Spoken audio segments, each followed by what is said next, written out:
नमस्कार दोस्तों, स्वागत है आप सभी का एक बार फिर हमारे YouTube चैनल पर। अगर आप हमारे चैनल पर नए हैं और अभी तक हमारे चैनल को सब्सक्राइब नहीं किया है तो अवश्य सब्सक्राइब करें।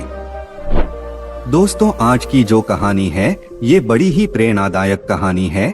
कुत्ते ने यमराज को बताई मनुष्य की 3 खूबियां। ये कहानी बहुत ही ज्ञानवर्धक और बहुत ही महत्वपूर्ण है। हो सके तो इस कहानी को पूरा सुनिएगा। इससे पहले कि आप इस कहानी में खो जाएं, चैनल को सब्सक्राइब करके बेल आइकन को प्रेस करना ना भूलें। चलिए कहानी को शुरू करते हैं।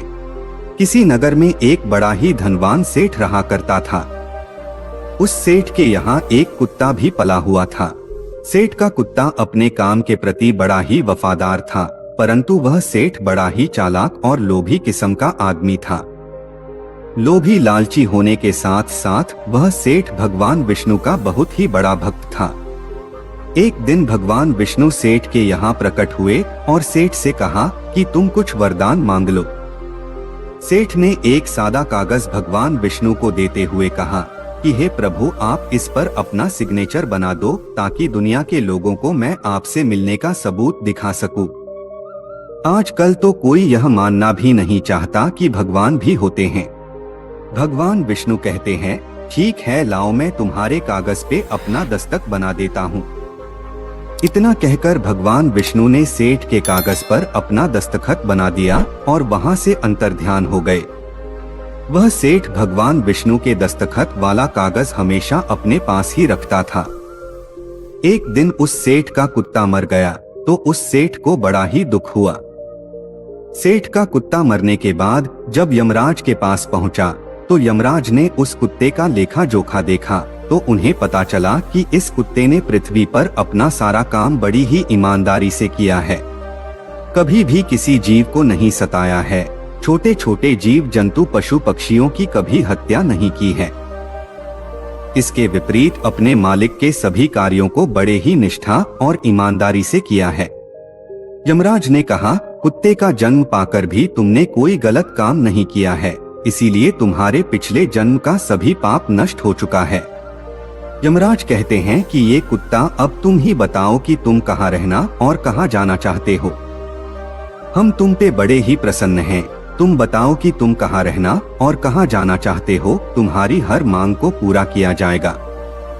कुत्ता कहता है कि हे प्रभु, आप मुझे स्वर्ग दो या नर्क दो, मुझे कोई फर्क नहीं पड़ता, लेकिन एक बात याद रहे, मैं इंसान के बंधकों में नहीं रहना चाहता और ना ही मैं इंसान बनना चाहता हूँ। यमराज कुत्ते से कहते हैं कि तुम्हें मनुष्य से इतनी नफरत क्यों है? मनुष्य का जन्म तो बड़ा ही सौभाग्य से मिलता है। हम देवता लोग भी जाकर धरती पर मनुष्य बनना चाहते हैं। अभी तक तो तुम कुत्ते के योनि में थे, इसीलिए तुम्हें मनुष्य के फायदे नहीं मालूम। जब तुम एक बार मनुष्य बनोगे तो तुम्हें पता चल जाएगा कि मनुष्य का जीवन कितना अनमोल है। यमराज की यह बातें सुनकर कुत्ते ने कहा कि हे प्रभु, मुझे पता है कि मनुष्य का जीवन कितना अनमोल है, पर इसके साथ मनुष्य बड़ा ही चालाक और स्वार्थी भी है। वो जब मतलब पूरी करने पे आ जाए तो सही गलत को भूल जाता है और संतोष उसे चैन से बैठने नहीं देता। ईर्ष्या उसे दिन रात काटती रहती है, जिसके कारण वो अकारण ही दुखी रहते हैं और दूसरों को भी दुख देते हैं। हम जैसे बेजुबान जानवरों को अपना गुलाम बनाकर अपना कार्य निकलवाते रहते हैं, यहाँ तक कि वो भगवान को भी धोखा देते रहते हैं। यमराज ने कहा, वो कैसे? कुत्ते ने कहा कि वो ऐसे धोखा देते हैं, जब भी मनुष्य मंदिर जाते हैं तो भगवान से कहते हैं कि हे भगवान, मेरा ये काम बन जाए तो मैं तुम्हारा भंडारा करवाऊंगा, तुम्हारी पूजा पाठ करूंगा, बहुत सारे गरीबों को खाना खिलाऊंगा। लेकिन ये सारी बातें वो अपना काम निकलवाने के लिए ही कहते हैं। काम निकलने के बाद दान पुण्य भंडारा सभी भूल जाते हैं। मनुष्य आगे बढ़ने के चक्कर में एक दूसरे की टांग खींचते रहते हैं, एक दूसरे का अहित करते रहते हैं, ना खुद ऊपर उठते हैं और ना ही उठने देते हैं, ना खाते हैं और ना ही खाने देते हैं। अपना काम बनाने के लिए दूसरों को धोखा देते हैं और उनकी धूर्तता देखिए भगवान को भी लालच दिखाकर अपना काम बना लेते हैं। फिर बाद में कहते हैं कि भगवान का तो सब कुछ है, हम उन्हें क्या दे सकते हैं। इस प्रकार कहकर वह अपनी बात से मुकर जाते हैं। आखिर में कुत्ता कहता है कि इस प्रकार इंसानों के बुरे कर्मों को गिनाते गिनाते मैं थक जाऊंगा, परंतु उनके बुरे कर्म समाप्त नहीं होंगे। मनुष्य के चालाकी के आगे तो देवता भी कुछ भी नहीं है।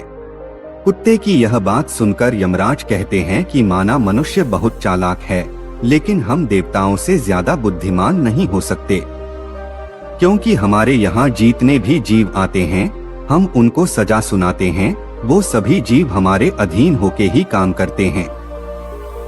तब कुत्ता कहता है कि हे यमराज, आपके पास जो जीव आते हैं वो सब मरे हुए होते हैं, आपका पाला किसी जीवित मनुष्य से नहीं पड़ा है। और अगर आप जीवित मनुष्य के साथ रहते हैं तो आपको पता चल जाता कि जीवित मनुष्य कितने खतरनाक होते हैं। कुत्ते की बात सुनकर यमराज के होश उड़ गए। यमराज ने सोचा, ये तो हमारे ही सामने हमारी ही बेइज्जती कर रहा है। इस कुत्ते को दिखाना होगा कि मनुष्य हमारे सामने कुछ भी नहीं है, मनुष्य की चालाकी हमारे सामने नहीं चलती। यह सब सोचकर यमराज ने कुछ दूत भेज दिए और अपने दूतों से कहा कि जाओ इस कुत्ते के मालिक को जीवित उठाकर यहाँ लेकर आओ, फिर हम देखते हैं कि हमारे सामने चालाकी कैसे करता है। अगर हम उस मनुष्य से जीत गए तो हमेशा के लिए इस कुत्ते को नरक में डाल देंगे।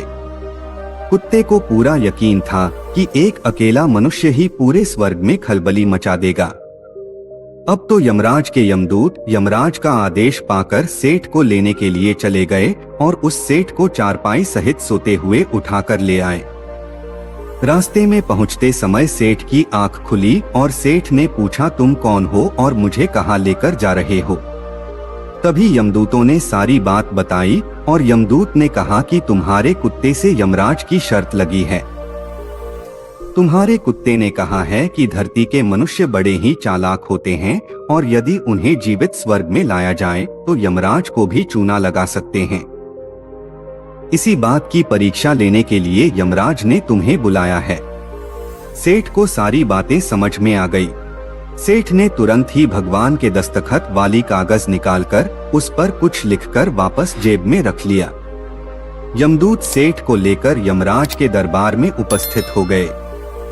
सेठ को देखकर यमराज हंसने लगे और कहने लगे कि यह तुच्छ मानव मेरा क्या बिगाड़ लेगा। सेठ यमराज के पास जाकर खड़ा हो गया और वही कागज जेब से निकालकर यमराज को पकड़ा दिया। यमराज ने जैसे ही सेठ के इस कागज को पढ़ा तो पढ़ते ही यमराज अपने सिंहासन से उठकर खड़े हो गए, सेठ के चरणों में आकर बैठ गए और सेठ को अपने सिंहासन पर बैठा दिया। यह सब देखकर यमराज की सभा के सभी लोग बड़े ही आश्चर्यचकित थे कि एक मानव यमराज के गद्दी पर बैठा है और स्वयं यमराज उसके नीचे बैठे हैं। यह मानव जरूर पहुंचा हुआ लगता है, तभी तो यमराज इसके नीचे बैठे हैं। यमराज के गद्दी पर बैठने के बाद सेठ ने सबसे पहले यमलोक के सारे नियम कानून बदल डाले। सेठ ने स्वयं यमराज को यमपुरी का द्वारपाल बना दिया। सेठ सोचने लगा कि जब मैं मरूंगा तो मुझे भी यही आना होगा। यही सोचकर सेठ ने नरक में पड़े सभी जीवों को निकालकर नरक का द्वार हमेशा हमेशा के लिए बंद करा दिया और सभी नरक वासियों को स्वर्गलोक में भेज दिया और ये आदेश दे दिया कि जो भी मरकर यमलोक में आएगा उसे स्वर्गलोक भेजा जाएगा। सेठ का यह आदेश सुनकर सभी देवताओं में खलबली मच गई, लेकिन वह कर भी क्या सकते थे, यह आदेश हम लोगों के राजा ने दिया था। अब तो धीरे धीरे स्वर्ग में भीड़ लगने लगी। स्वर्ग लोक के कर्मचारी परेशान होने लगे कि अब हम क्या करें, इतने सारे जीवों की सेवा हम कैसे कर पाएंगे। यमराज को जीवित मनुष्य को स्वर्ग में लाना बहुत महंगा पड़ गया। उधर कुत्ते ने देखा कि सेठ जी ने सब कुछ बदल दिया है, ये कैसे हो गया। कुत्ते ने सेठ से पूछा कि ये आपने कैसे किया है, आप तो यमलोक के राजा भी बन गए हैं और मैं सारा जीवन आपका नौकर बनकर रहूंगा।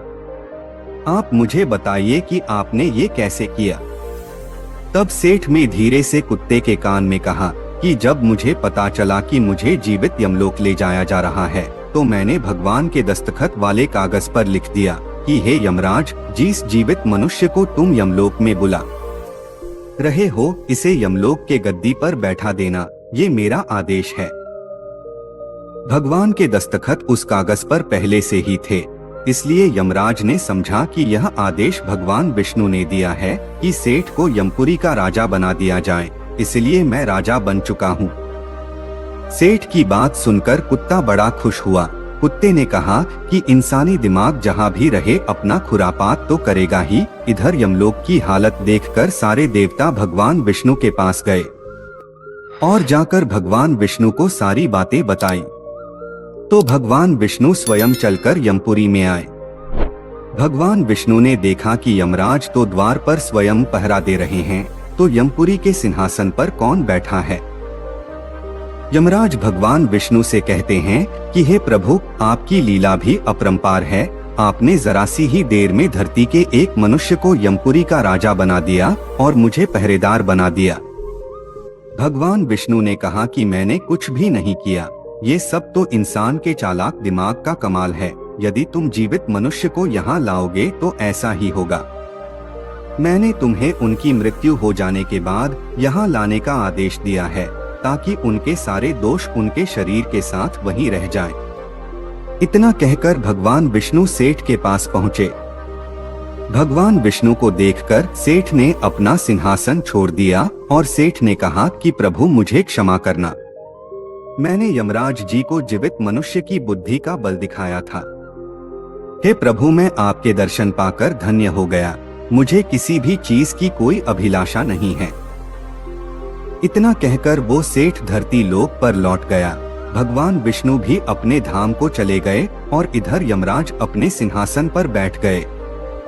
कुत्ता यमराज से कहता है कि हे यमराज, देख ली अपने जीवित मनुष्य की ताकत। जीवित मनुष्य अपने दिमाग से क्या कर सकता है, इसलिए मैं मनुष्य नहीं बनना चाहता। मनुष्य जब स्वार्थी हो जाता है तो उसे अपना दोष भी नहीं दिखता है। लालच में वह अपने धर्म को भुला देता है और गलत कार्य पर उतर आता है। जब तक वह शास्त्र के अनुसार कार्य करता है तब तक वह खुश रहता है, और जब वह धर्म के विपरीत कार्य करने लगता है तो उसे रोग बीमारियां पकड़ लेती है और उसका पतन हो जाता है। दोस्तों, यह कहानी आपको कैसे लगी कमेंट बॉक्स में जरूर बताएं। वीडियो को लाइक करें और अपने दोस्तों के साथ भी शेयर करें। धन्यवाद। इस कहानी में बस इतना ही, और हम आशा करते हैं कि इस कहानी से आपको बहुत कुछ सीखने को मिला होगा।